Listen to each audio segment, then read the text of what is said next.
Sirikal ma pacho ka osingo mar keto chenro makare maneno ni jopuonjre mawuok e gred 8 kadhi e gred 9 e dwe mar achiel higa manyien odhi mbele kod somb yo maber maonge chochni moro amora. Kaluwore kod jalup jatend jotije mag sirikal Eliud Owalo, sirikal osetieko chenro mar gero kilese 16,000 e skunde mopogore opogore pacho ka ma jopuonjrego biro donje ka somo e higa manyien.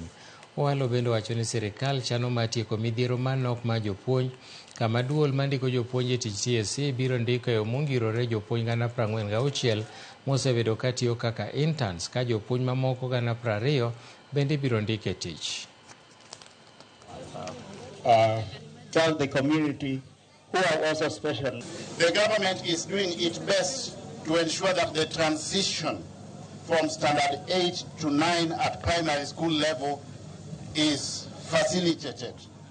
We need about an additional 16,000 classrooms, and the government has put in place mechanisms, financial facilitation, to ensure that as at January 2025, we are going to have an additional 16,000 classrooms spread evenly all over the country.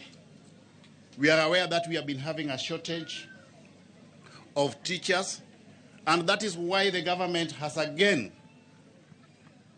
decided to absorb the 46,000 teachers who have been teaching as interns. Now they are being absorbed fully through the Teacher Service Commission. Our objectives as funders of this project to make sure that our children are well prepared to be digital natives of the future. This is now your responsibility. It is not ours.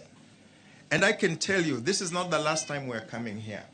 We want to come here and to make sure that facilities that we've offered are delivering to our expectations. So I can guarantee you, this is not the last time we're handing over